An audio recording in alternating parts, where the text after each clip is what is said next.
Actually हम लोग Portuguese को इस्टेब्लिश कर गए हैं यहाँ पर, है ना। थोड़ा सा व्यापारिक क्रिया पद्धति देखनी है। तो 1503 में पहली फैक्ट्री की स्थापना हुई कोचीन में, और 1505 में दूसरी। पहला एथेंटिक पुर्तगीज गवर्नर भारत में डी अल्मीडा, ठीक है। तो डी अल्मीडा फर्स्ट गवर्नरशिप है।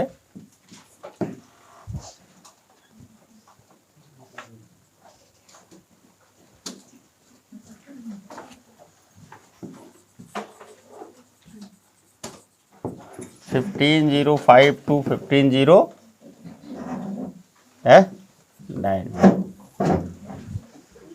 इसकी पॉलिसी लिखते रहिए।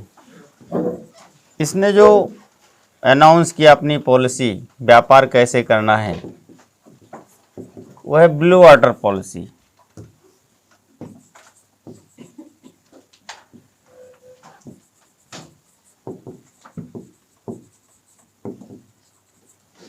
ब्लू वाटर पॉलिसी, शांत जल की नीति।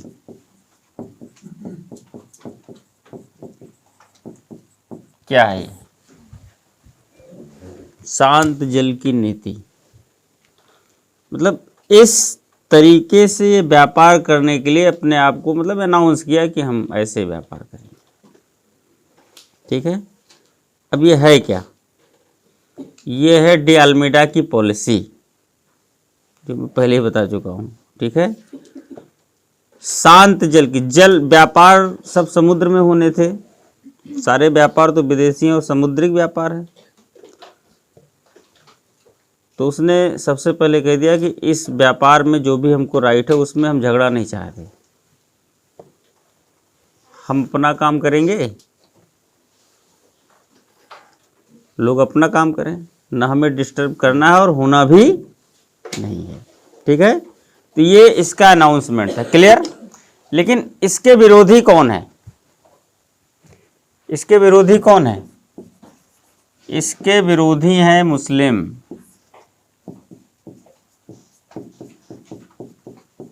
मुस्लिम मतलब अरब व्यापारी। और इस कारण से भारत के भी कुछ लोग, क्योंकि भारत में भी मुस्लिम शासन सत्ता है, उनके सपोर्टर है ना। तो सपोर्टर होने के नाते फिर भारत के कुछ मुस्लिम शासक जिनका व्यापार विदेशी ठीक ठाक था और उस पर इनके व्यापार का प्रभाव पड़ा है, नुकसान होता दिख रहा है, तो फिर वो भी हो गए, ठीक है। और एक और है जो बिचौलिए का काम करके जो है बढ़िया कमा लेता था, वो है मिस्र। वो भी है मुस्लिम कंट्री ही, तो एक्चुअली वो भी। तो कुल मिला के मुस्लिम्स इसके विरोधी हैं, और इन मुस्लिम्स कंट्रीज ने एक जुटता बनाई अगेंस्ट डी अल्मीडा। एक क्या बनाया? एक यूनिटी बनाई, एक कंबाइंड नेवी तैयार हुई, संयुक्त नौसेना।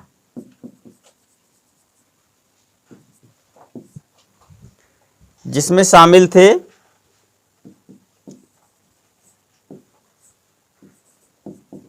मिस्र,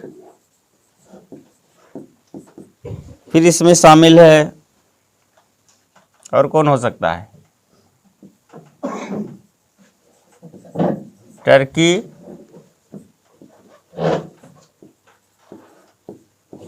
और भारत में गुजरात,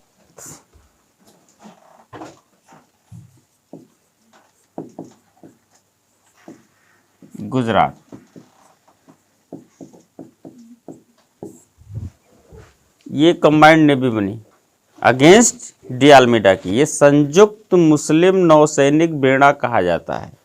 क्या कहा जाता है? संयुक्त नौसैनिक मुस्लिम बेड़ा, ठीक है।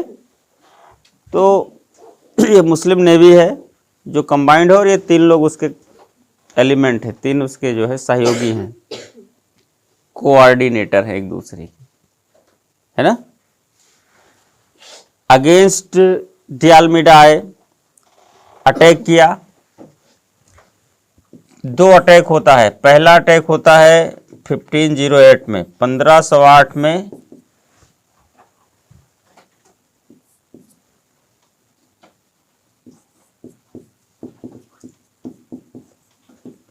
फर्स्ट अटैक कहां पर?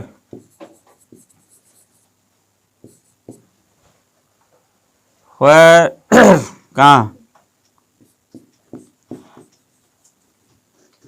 नियर चौल। चौल, चौल कहां पड़ेगा? किस प्रांत में पड़ सकता है ये अरब सागर में है कि बंगाल की खाड़ी में है? पहले तो ये क्लियर होना चाहिए। अरब सागर में है, बिल्कुल क्लियर है। अब किस प्रांत में पड़ेगा? कर्नाटक, तमिलनाडु, केरला?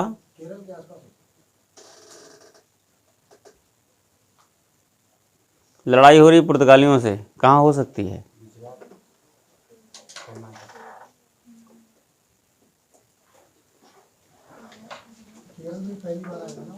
एक्चुअली पुर्तगालियों का जो केंद्र है वो है केरल, कालीकट, ठीक है। और उनका जो बेसिक सेंटर है अभी, जो जैसे जिसको राजधानी कहते हैं, तो राजधानी तो अभी इतनी तुरंत तो नहीं घोषित कर सकते, बट राजधानी का जो काम कर रहा, जो सेंटर, वो कोचीन कर रहा है। तो अगर अटैक होगा तो कहाँ अटैक होगा? कोचीन पर होना चाहिए। तो कोचीन पर तो डायरेक्ट होना नहीं, क्योंकि कोई राजनीतिक युद्ध तो है नहीं, ना तो कोई राज्य है इनका कि राजधानी पर अटैक हो गया। कोचीन से ये गवर्न कर रहे हैं, ठीक है। तो उसके समुद्री क्षेत्र में ही, तो ये केरल प्रांत में ही है, चौल का एक जो छोटा सा द्वीप है, तो चौल के समीप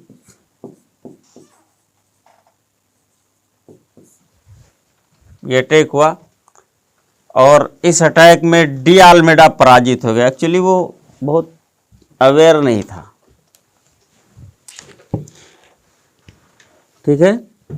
in first attack of combined Muslim navy, D Almeida got defeat, लेकिन बचा लिया अपने आप को। पराजित तो हुआ लेकिन बचा लिया। और नेक्स्ट ईयर ये अटैक फिर हुआ, क्योंकि बचा लिया तो उसको पूरी तरीके से ध्वस्त करना है। तो ये अटैक फिर हुआ 1509 में, दूसरा, सेकंड,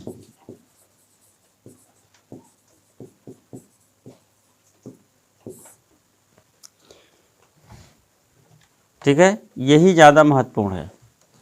इस युद्ध में डी आल्मेडा ने संयुक्त मुस्लिम नौसैनिक बेड़े को पराजित कर दिया। इस लाइन को आप नोट कर लीजिए। In second attack in 1509, D Almeida defeated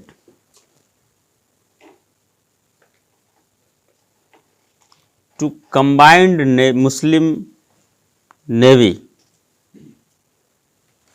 संयुक्त मुस्लिम नौसैनिक बेड़े को पराजित कर दिया। अब ये पुर्तगालियों के लिए बड़ी बात है। 3 लोग मिल के, 3 के तीनों, इसमें टर्की भी शामिल है, गुजरात है, तो भारत भी है, मिस्र है। अब सोचो उसकी इस फील्ड में, समुद्र में, जैसा कि वो भी कहना शुरू करेगा कि हम समुद्रों के स्वामी, इसी के बाद उसने स्टार्ट किया है। इस चीज़ को मेंशन कर लीजिए। इसी के बाद पुर्तगालियों ने अपने आप को समुद्रों का स्वामी घोषित किया या कहना शुरू किया। After it the Portuguese started to say himself as owner of the ocean. इसी के बाद पुर्तगालियों ने अपने आप को समुद्रों का स्वामी कहना शुरू कर दिया। जब इतने लोग, लगभग उस समय का विश्व हो गया, उस समय का विश्व, बहुत सारी चीज़ें तो पता नहीं, तो जितना है उसमें तो लगभग विश्व माना ही जा सकता है। और इस्लाम का तो विश्व है ही है, ये मुसलमानों का है ना भाई। उनका जितना क्षेत्रफल है, जितने क्षेत्र में उनका विस्तार है, वो लगभग शामिल हो गए। टर्की उधर का लीडर है पूरे मिडिल एशिया का।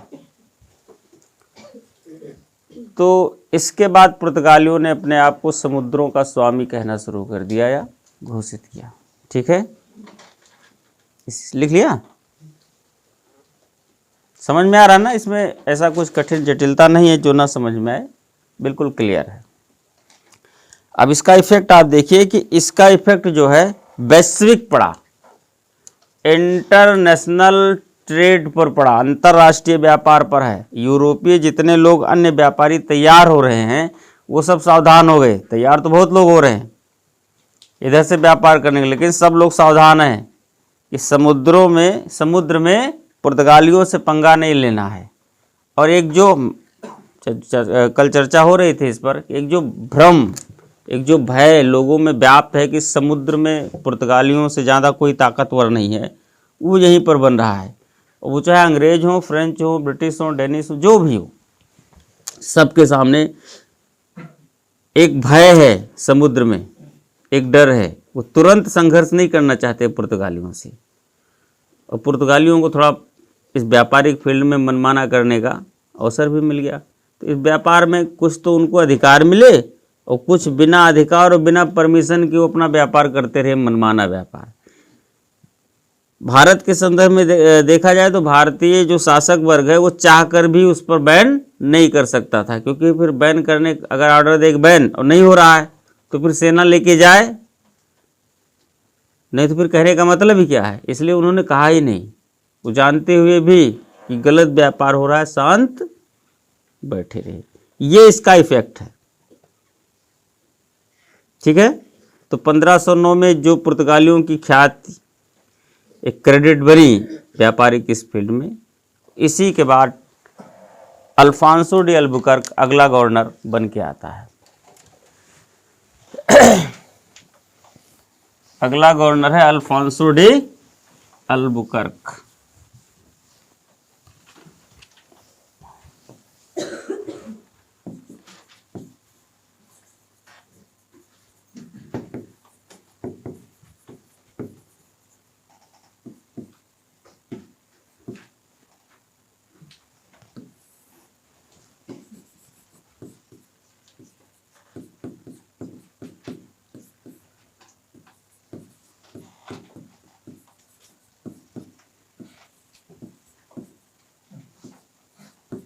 अब ये जो काम करेगा बहुत ही बिंदास, 1509 से लेकर के 1515 तक का टाइम पीरियड रहा है, गवर्नरशिप रही है इसकी पुर्तगालियों की भारत में, अल्बुकर्क के नेतृत्व में। इसे भारत में पुर्तगीज शक्ति का वास्तविक संस्थापक माना जाता है। अल्बुकर्क को he is consider as the real founder of Portuguese power in India. He means Albuquerque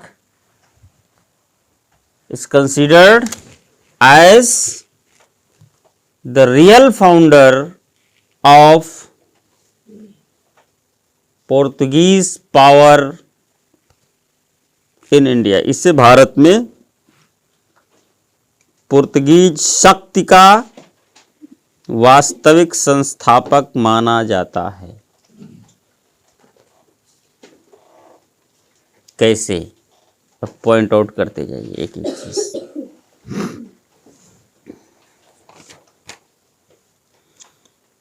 1510 में गोवा जीत लिया, क्रम से लिखते जाइए इसे। इन 1510 कैप्चर्ड गोवा।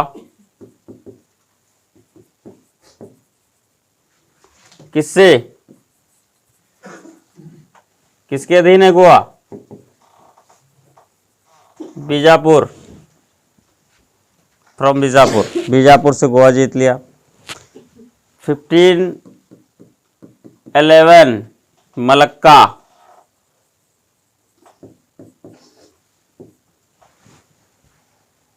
कहाँ मलक्का कहाँ है? ये दक्षिण पूर्व एशिया का एक बड़ा व्यापारिक बाजार है, वो भी अंतर्राष्ट्रीय। ये क्या है? एक इंटरनेशनल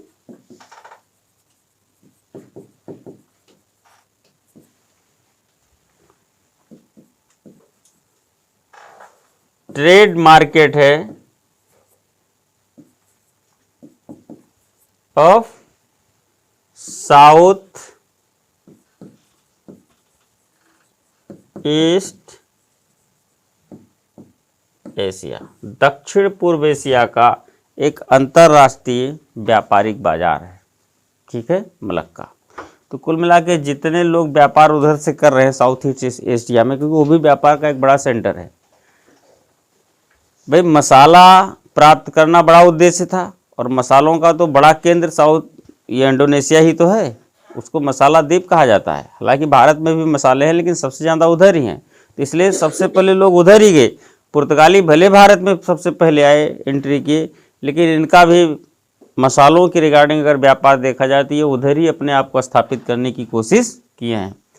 मलक्का वो सेंटर है जहाँ से सारे लोग व्यापार करते हैं, एक अंतर्राष्ट्रीय बाजार। बाजार व्यवस्था क्या होती है, जहाँ बहुत हर वस्तु के लिए इधर उधर दौड़ना ना पड़े, सारी चीज़ें एक स्थान पे क्रय विक्रय के लिए मिल जाए। क्रय विक्रय का वह केंद्र जहाँ पर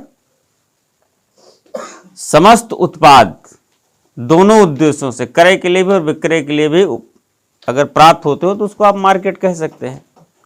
ये अंतर्राष्ट्रीय है, तो कोई भी जाएगा तो इस द्वीप से इस द्वीप से, इस बाजार से, यहाँ से वहाँ से, इस शहर में दौड़ दौड़ के या तो कलेक्ट करे, या तो एक अंतर्राष्ट्रीय व्यापार वहाँ पहुँचे वो सारी चीज़ें, है ना। तो ये एक अंतर्राष्ट्रीय बाजार का काम का मतलब, इस पर जिसका कब्जा था समझो उसके व्यापार में उसकी ही चलती थी। मलक्का पर इसने अधिकार कर लिया 1511 ईस्वी में। ठीक है, कब्जा कर लिया एक प्रकार से। हालांकि बाद में डचों ने छीन लिया था, बहुत बाद में 1641 में डचों ने छीन लिया था। डचों का प्रभाव जो है ज़्यादातर उधर ही रहा है, इधर कम रहा है, लेकिन अभी शुरुआत में तो है। 1515 में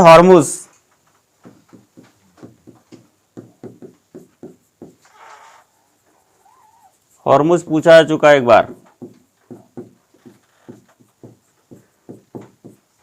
पर अधिकार कैप्चर्ड हॉर्मुज। हॉर्मुज कहाँ है,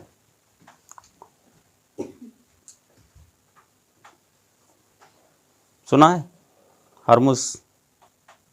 तो बताओ कहाँ है।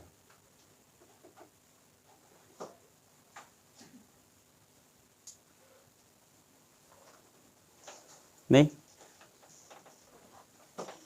हॉर्मुज, हाँ बोलिए, आप बोलिए। क्यों? हॉर्मुज फारस की खाड़ी में एक द्वीप था।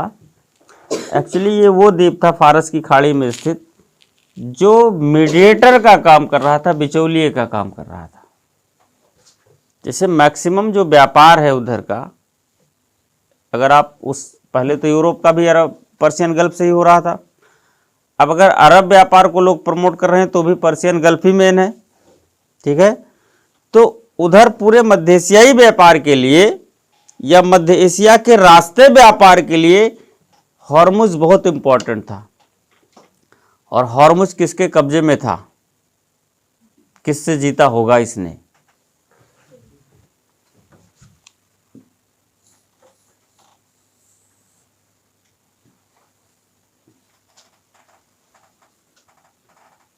ये है फारस की खाड़ी, हमने दूर बना दिया थोड़ा सा,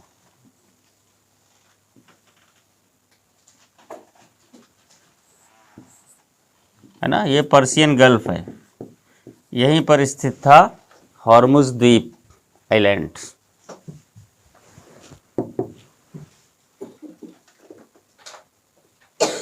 ये मीडिएटर का काम करता था, बिचौलिए का। बिचौलिया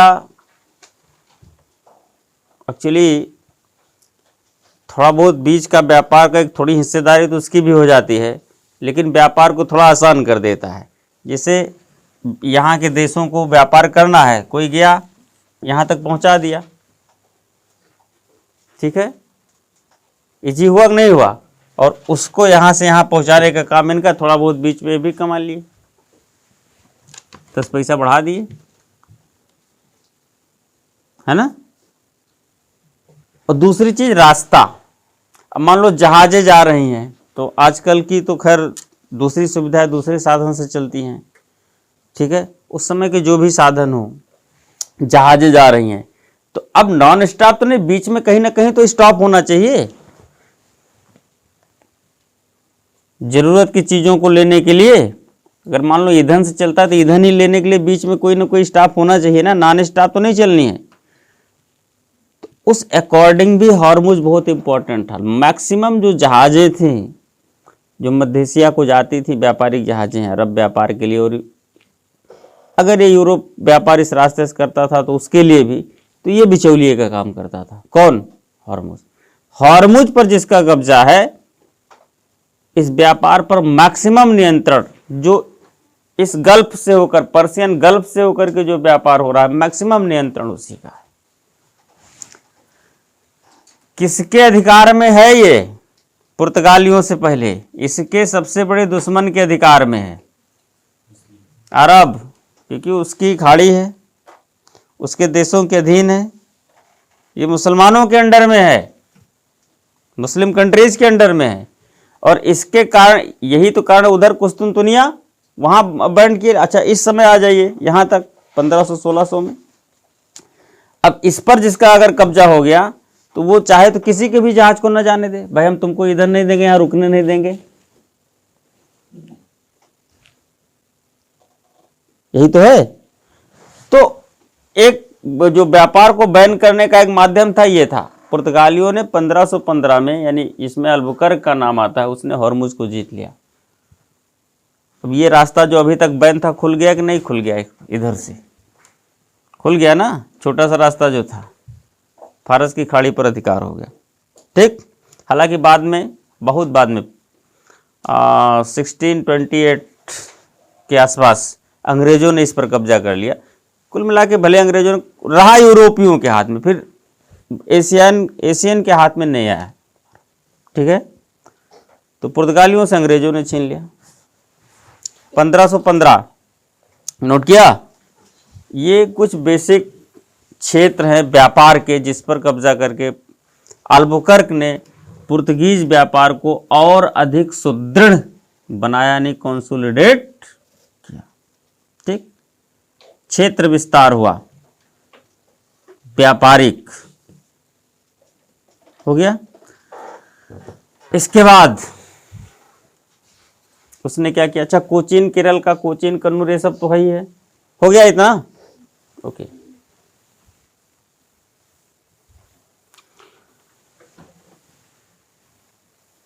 पुर्तगालियों को कोई रोकने वाला नहीं है। इसका एक बड़ा इफेक्ट जानते हो क्या आता है? कि अब हमसे ज़्यादा किसी भी मामले में, चाहे इंपॉर्टेंस हो और चाहे जो भी हो, कोई नहीं है। एक भ्रम आता है, अगर कोई किसी भी कार्य को ना रोके तो फिर इसका मतलब कि एक प्रकार से हमारी विजय है। और इस भ्रम में आकर के पुर्तगालियों ने, स्पेशली अल्बुकर्क ने क्या अपनाया? भारत में अपने आप को अस्थायी बनाने का प्रयास किया, परमानेंट। इसने भारतीय स्त्रियों को अपने क्षेत्रों में, जहां जहां इसने जो जीता था, जो परमानेंट इसके कब्जे के क्षेत्र थे, जिसमें केरल का बेसिस है, क्योंकि पहले से रहा है। गोवा वगैरह अब आया है, तो वहां पर बहुत ज़्यादा तो नहीं कर पाएंगे, लेकिन थोड़ा बहुत करेंगे। हालांकि बाद में पुर्तगाली ही ऐसे थे जिसको गोवा को पूरा यूरोप बना दिया। तो आजकल का जो गोवा है, आधुनिक गोवा, वो आपको हिंदुस्तान का कहीं से लगता है? कल्चर के अकॉर्डिंग आप जाओ, समझ लो फिर यूरोप हम घूम आए। वहाँ का कल्चर ही ऐसा, ये पुर्तगालियों की देन है पूरी तरीके से। तो फिलहाल, क्योंकि पुर्तगाली फाइनली वहीं से भगाए गए थे, और गए कब थे यहाँ से? भारत से स्वतंत्रता के बहुत बाद 1961 में गोवा से मार के भगाए गए थे। अपने आप वो भी नहीं गए, सबसे बाद में जाने वाले यूरोपियंस में और सबसे पहले आने वाले यूरोपियंस में पुर्तगाली हैं। सबसे पहले आए पुर्तगीज और सबसे बाद में गए, स्वतंत्रता के बाद भी। और दूसरा यूरोपीय कौन है जो सबसे बाद में गया? पुर्तगालियों के बाद में, जैसे वो इससे बाद में गया, थोड़ा पहले चला गया था। लेकिन गया स्वतंत्रता के बाद ही, वो फ्रेंच है, वो 1954 में गए। ये तो 1961 में गए, वो 1954 में गए। कहाँ से? बंगाल के चंद्रनगर से। तो कुल मिला के तो इसने क्या किया, इस लाइन को आप मेंशन कीजिए, अपने आप को परमानेंट बनाना चाहता था। इसने क्या किया, भारत में अपनी शक्ति को स्थायी करने के लिए अल्बुकर्क ने भारतीय स्त्रियों से विवाह को प्रोत्साहित किया। Albuquerque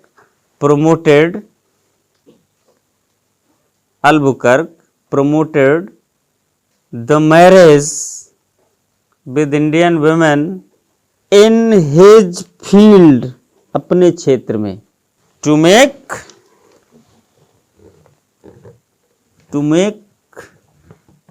permanent, to make himself as permanent, अपने आप को अस्थायी बनाने के लिए। एक्चुअली वो चाहता था कि भारत में पुर्तगीज जनसंख्या बढ़े, तो भारत में पुर्तगीज जनसंख्या बढ़ाने के लिए यही एक तरीका है। विवाह के बाद उत्पन्न संतान वहाँ की नागरिक कही जाती है। परंपरागत तरीका है, नागरिकता धारण करने का एक बड़ा तरीका है। वहाँ से अगर विवाह हो जाए तो फिर ऑटोमेटिक वहाँ बहुत फिर कागजी कार्रवाई नहीं करनी पड़ती, फिर उनसे उत्पन्न संतान वहाँ की नागरिक मानी जाएगी। जैसे सानिया मिर्जा की जो संतान वो पाकिस्तानी मानी जाएगी, उसके लिए बहुत कागजी कार्रवाई करने की ज़रूरत नहीं है। ठीक है, कुछ तो फिलहाल, और इस कारण इसने क्या किया, अपने क्षेत्र में सती प्रथा को बैन कर दिया। इस कारण इसने अपने क्षेत्र में सती प्रथा को बैन कर दिया। सती प्रथा को बैन करने वाले पहले यही हैं। So they banned the sati system in his field. Sati प्रथा विवाह के प्रमोशन से क्या लेना देना है? लेना देना है। ये पुर्तगाली थे, विदेशी, स्पेशली तो क्रिश्चियन थे, ईसाई थे। अब भारत में भी धर्मांधता है, ऐसा थोड़ा ना भारत में नहीं। ये लोग भी अपने आप को, अगर यूरोपीय अपने धर्म को लेकर के अपने आप को सुप्रीम समझते हैं, तो भारतीय भी अपने आप को अपने धर्म को लेकर के सुप्रीम समझते हैं। ये भी तो उनको अछूत समझते हैं। ये तो आज भी समझते हैं, वो तो बंद कर दिए समझना। यहाँ तो आज भी है, गांव में अगर कोई भी अंग्रेज हो, किसी भी दूसरे देश का हो, आ जाए तो ठीक है, उसको खाना पानी मिलेगा, बट उसका स्पेशल व्यवस्था है, वो प्रॉपर सिस्टम में नहीं एंट्री कर सकता। आज भी अछूत ही माने जाते हैं गांव वगैरह अगर देखा जाए तो। विदेशियों को म्लेच्छ कहा गया है, स्पेशली यूरोपियंस को। कहा किसने है? मनुस्मृति ने, बाराहमीर ने, ये सब धर्म ग्रंथ हैं यहाँ के। तो इन लोगों ने म्लेच्छ कह के पहले से ही संबोधित कर दिया, मौर्योत्तर काल से ही शुरू कर दिया, म्लेच्छ, अछूत। लेकिन इनको फिर थोड़ा सा वैल्यूएबल भी बना दिया, फिर भी इम्पॉर्टेंट है। क्यों? क्योंकि इनके पास ज्ञान है, जानकारी है, विज्ञान है, इसलिए। ठीक है, तो सती प्रथा को इसने बैन कर दिया, क्योंकि अब अछूत यहाँ के लोग भी मानते, तो फ्रेश विवाह तो होना नहीं है कि लोग अपनी पुत्रियों को विवाह ले जा करके कर देंगे।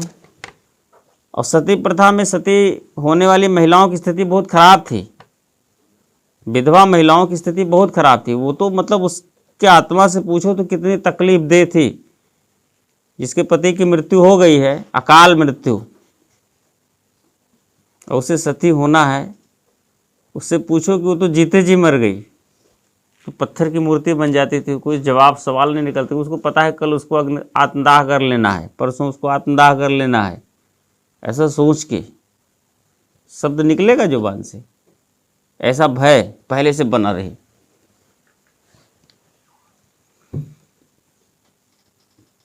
और भारत में विवाह हो नहीं सकता था। क्यों? भारतीयों से, क्योंकि विधवा पुनर्विवाह अलाउ नहीं है। अलाउ कब हुआ है विधवा पुनर्विवाह? ईश्वर चंद्र विद्यासागर के प्रयासों से 1856 में, 1856 window remarriage act 1856, window remarriage act 1856 के अकॉर्डिंग विधवाओं का पुनर्विवाह यहाँ पर अलाउ हुआ है। नहीं तो मरना ही था। तो फ्रेश विवाह तो होना नहीं है। तो यही सब चीज़ें जो है जाती थी विवाह करने के लिए, अपने आप को बचाने के लिए। और उनको करना क्या था, अपनी जनसंख्या बढ़ानी थी। कौन सा उसमें शो ऑफ करना था कि विवाह इनसे हुआ उनसे हुआ, एक शान बघाड़ना था, ऐसा तो कुछ था नहीं। उद्देश्य कुछ और था। तो सती प्रथा बैन किया ताकि प्रोडक्ट बचे और विवाह हो। प्रोडक्ट ही नहीं रहेगा तो फिर व्यापार कैसे होगा, है ना। तो अपने क्षेत्र में सती प्रथा बैन, ये भी प्रश्न प्री का अच्छा प्रश्न है। सती प्रथा को पहली बार बैन करने वाले कौन थे? यूरोपियन में पुर्तगीज थे। अपने क्षेत्रों में बैन किया। उस समय उनके क्षेत्र थे कोचीन, कन्नूर, यानी केरल का क्षेत्र, ये बड़े क्षेत्र थे। गोवा में भी होगा बैन, लेकिन अभी ये नहीं करेगा, आने वाला करेगा, क्योंकि गोवा भी जीता है तो तुरंत इस प्रकार से मैनेज कर लेना कठिन काम है, बाद में मैनेज होगा। हो गया। दूसरी बात ये, विवाह को प्रमोट किया, क्यों? जनसंख्या बढ़ाने के लिए। क्यों? अपने को परमानेंट बनाना चाहते थे। इनको लग गया था कि यहाँ कोई बहुत विरोध करने वाला है, धीरे धीरे अगर हम लोग संख्या में ज़्यादा हो जाते, वोटिंग ठीक ठाक अपने पक्ष में हो जाती, तो यहाँ पर हो सकता है उनके दिमाग में आया हो, कहा तो कभी नहीं, इसलिए हम भी नहीं कहेंगे, जो भी हो, ठीक है। इसके बाद ये मुसलमानों से चिढ़ता बहुत था।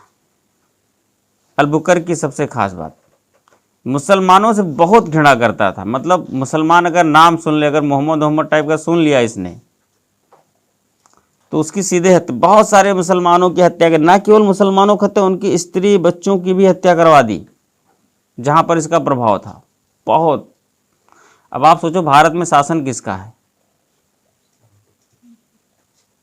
1500 समथिंग की बात चल रही है, 1600। भारत में शासन किसका है? मुसलमानों का। अपने ही घर में घुस के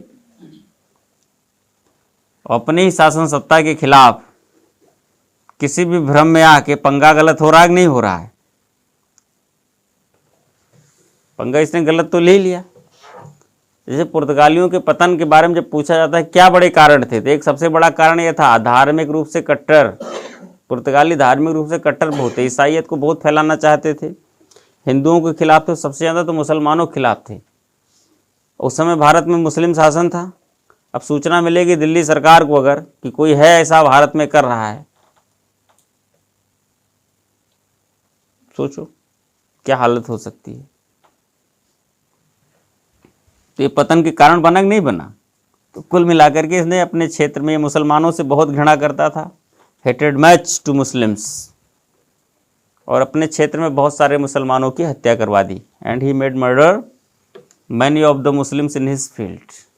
ठीक है, मेंशन कर लीजिए इसको, इसको नोट कर लीजिए। एक्चुअली ये सब प्रश्न किसी न किसी रूप में आए हैं और आता रहता है।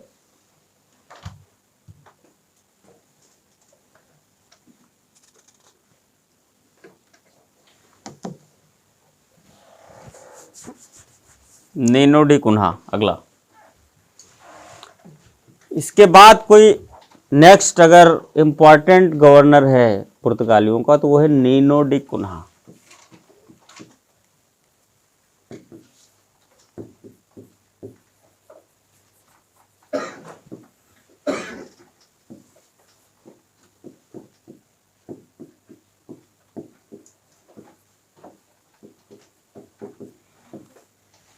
(1529) में स्टार्ट हुआ है, ये 38 तक रहा है।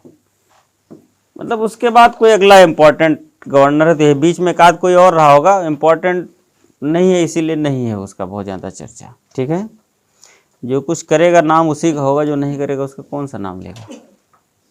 ठीक है, तो उसने कुछ भी नया ऐड नहीं किया होगा, या कोई भी प्रभार देख रहा होगा, उसका बहुत पता चलता नहीं बीच में कौन है।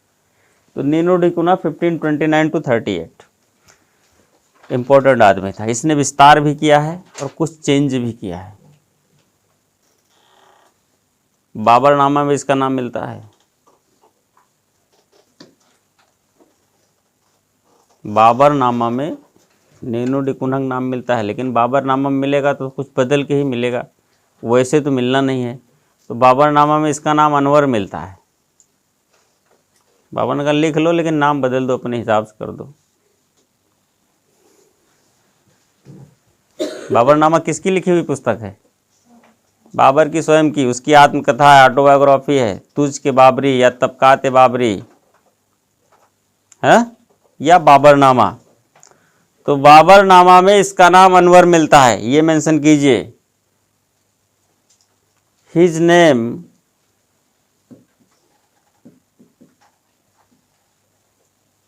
Is mentioned in Baburnama as Anwar. Anwar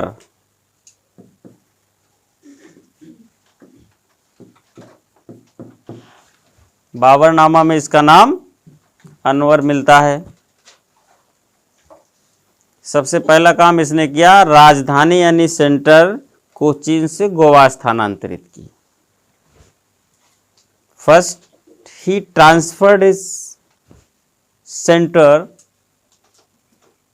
from Cochin to Goa.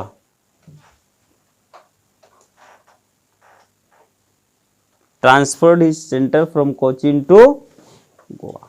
Cochin से गोवा अपना केंद्र इसने स्थानांतरित कर दिया। अब इसी के बाद गोवा का कायाकल्प होगा, क्योंकि सेंटर बनाया गया राजधानी। तो एक प्रकार से उसकी व्यापारिक राजधानी बन गई। ठीक है, जो सेंटर कहा जा रहा है वो एक प्रकार से पुर्तगालियों की व्यापारिक राजधानी। अगर कभी राजधानी के नाम से भी पूछा जाए, क्योंकि यूपीसीएस वाले कर देते हैं नाम इधर उधर, तो वहाँ पर कंफ्यूज नहीं करना, यार राजधानी तो पता नहीं, सेंटर तो व्यापार था, सेंटर तो कह सकते हैं, राजधानी कैसे कैसे, राजधानी तो पॉलिटिकल वर्ड है। इतना टेंशन नहीं लेना है, वो सब राजधानी ही है, जहाँ से काम चले वही राजधानी। ठीक है, तो ये एक प्रकार की राजधानी है उनकी। ठीक है, इसने क्या क्या ऐड किया? 1534 में बसीन ही कैप्चर्ड, ऐसे डैश कीजिए और नाम लिखते जाइए डेट डाल के।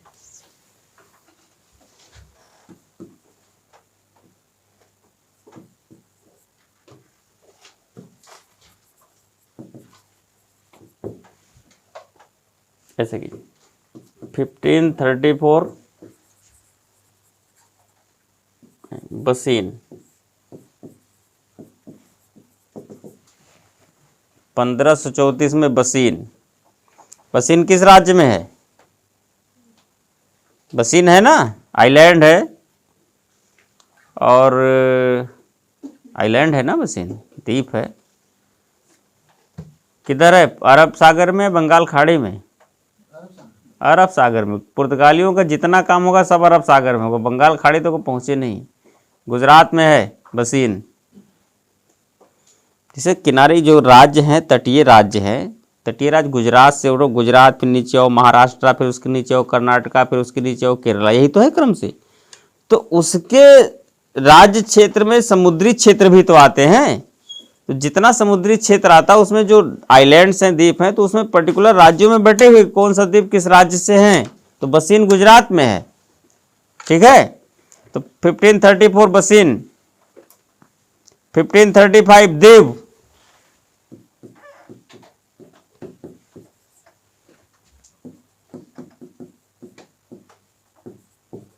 दीव,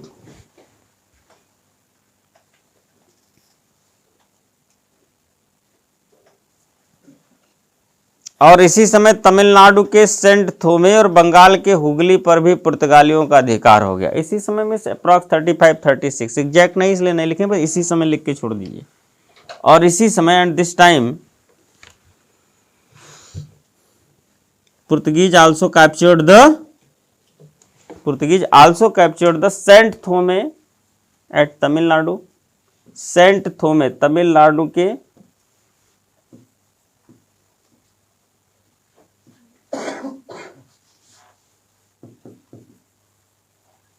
सेंट थोमे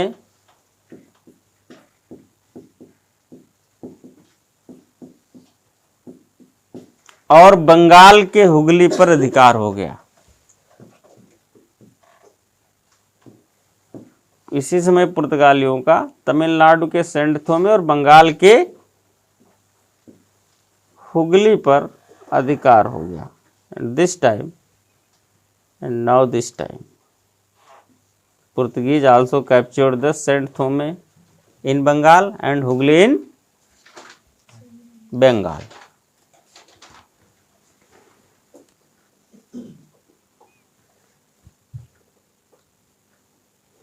ठीक है। गुजरात के बसीन के मुद्दे पर एक समझौते को लेकर, गुजरात के बसीन के मुद्दे पर एक समझौते को लेकर गुजरात के शासक बहादुर शाह और कुन्हा में विवाद हो गया। ठीक है, there become a dispute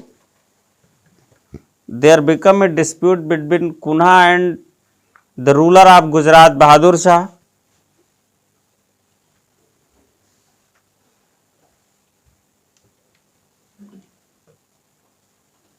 the ruler of Gujarat Bahadur Shah on the issue of consent of Basin, on the issue of consent of Basin, बसीन के समझौते के मुद्दे को लेकर के एक विवाद हो गया। तो दोनों में समझौता होना था एक्चुअली। तो समुद्र में अपना नाव पर बैठ करके दोनों लोग जो है अपना समझौता कुछ चर्चा कर रहे थे, तो किसी मुद्दे पर हो गया विवाद। तो अब दोनों लोग अपना, पुर्तगीज हैं, सब समझौता कर रहे थे समुद्र में टहल टहल के। तो कुछ चल भी रही होगी, अपना बोतल उतर रखा होगा अपना, क्योंकि ये और ही एक इंटरेस्ट की बात है कि समुद्र में घूम रहे हैं नाव पर और सारी सुविधाएं। बस विवाद तो होना ही होना था, बस उसी में हो गया विवाद, समझौता इधर चला गया। उस विवाद में कुन्हा ने क्या किया, बहादुर शाह को उठा फेंक दिया समुद्र में, काम खत्म। और प्रॉपर फिर बसीन, फिर जो भी थोड़ा बहुत समझौता होना था वो भी खत्म, प्रॉपर बसीन कब्जे में। ये छोटी छोटी बातें हैं, लेकिन बातें बहुत बड़ी हैं, क्योंकि बहादुर शाह की हत्या हुई है। किसी भारतीय शासक की हत्या किसी पुर्तगीज व्यापारी ने की है। वो गवर्नर है, शासक नहीं है, वो भी व्यापार का गवर्नर है। तो ये थोड़ा ना कोई देखेगा कि थोड़ा ज़्यादा हो गई, तो इससे नहीं मतलब ज़्यादा हो गई। एक पुर्तगीज व्यापारी ने किसी भारतीय शासक, ये पूरी बेइज्जती है। फिर इसके बाद एक एंटी पुर्तगीज कैंपेन कह सकते हैं चला है, लेकिन अभी पुर्तगीज समुद्र में ताकतवर है, भी ज़्यादा कुछ बिगड़ेगा नहीं फिलहाल। तो गुजरात के शासक बहादुर शाह की हत्या कर दिया इस प्रकार से इसने। किसने? नैनो डी कुन्हा ने। बहादुर शाह की मृत्यु हो गई।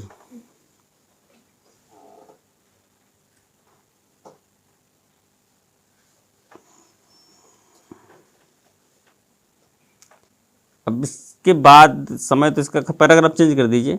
1549 में पुर्तगीजों ने दमन पर भी अधिकार कर लिया। 1549 the Portuguese captured Daman also.